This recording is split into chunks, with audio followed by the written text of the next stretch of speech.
I think it was appalling. And all I have to say to those elders is shame on you. No one here, this day of mourning, was made for all Native people, whether you're a Native from here or from somewhere else. And for a lot of you standing out there, you are natives of somewhere else. Your hearts belong to another land, and you're here now. There's nothing we can do about that. And then, an elder who I have lots of respect for, I saw someone who was a leader say, "Come on and fight me." And that gives off a bad message. It gives off a message that we're still fighting amongst ourselves. Well, we're fighting. We're fighting for Native rights. Lots of speakers talked about Native rights and our struggle. And our struggle is going to go beyond 1992. It's a very important year coming up. I want you all to think about it very hard. Find out the right information about Columbus. Find out about how he raped and pillaged. And it happened here. Wamsutta asked me, because his traditional speech has been to talk about Pilgrim's Progress. I can sum up Pilgrim Progress in saying, what progress? Regress, maybe. The regression of people here in North America. I used to work at Plymouth Plantation, and one of the things that I always thought was funny was that big fence, that stockade they put up all the way around it. And then I came out and I looked and I saw jail, and they have gates all the way around it. Not so much to keep people in, it's to keep people out. Keep people out from their inner circle. And Native people, for as long as this continent has been here, has always welcomed people. We've always welcomed you. You're here today, so we must have welcomed somebody at some point in time. I'm a Nipmuc, and I have an elder standing behind me, so if I don't say the right things, he might tell me about it, but he'll do it in a way that I'll understand it better. Not by coming out here and taking over by force. He'll pull me aside. So maybe the elders can learn something, because I think we're all in a learning process. I'm young. People wanted someone to talk young. I have a daughter who today is 5 months old, and this is her first day of mourning. Last year, my father-in-law, an old Mohawk guy who drove all the way from the Catskills, made the public announcement that I guess all the national news networks picked up on to tell us that we were pregnant, and it was kind of a secret. So I'm dedicating what I have to say is that not just young people can learn, old people can learn too. And sometimes we can learn from our elders, and sometimes we can learn from people who are younger than we are.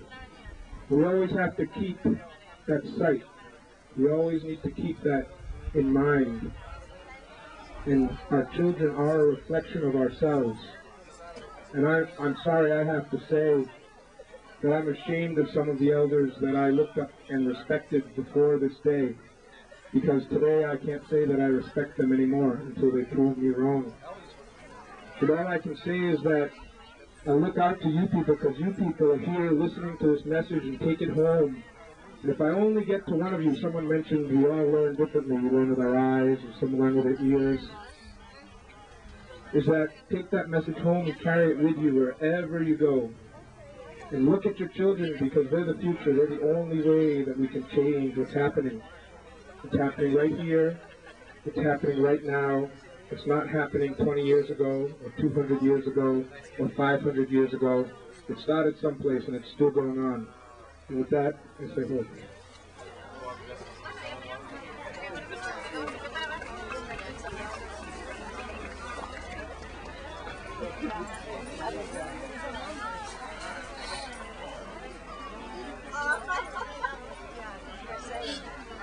Well, for a lot of things, but not the least of which is the same, right? I just don't find it.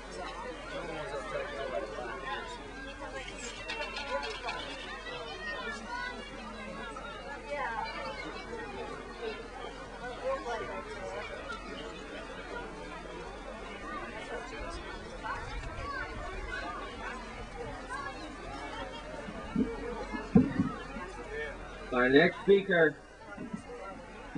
like my son-in-law, also from the younger generation, and Star is right, we elders expect our young people to learn from us.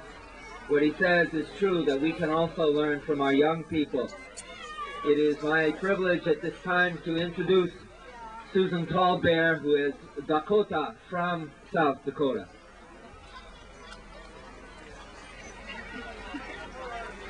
I am Susan Tallbear. I'm 19 years old. I grew up on a reservation in South Dakota, and I'm not going to stand here and sling a lot of rhetoric at you. For me, in my life, I have grown up in my tradition. I'm a fancy dancer. I go to Sweat Lodge, and I'm very involved in my culture. And today I'm very angry at what I see here.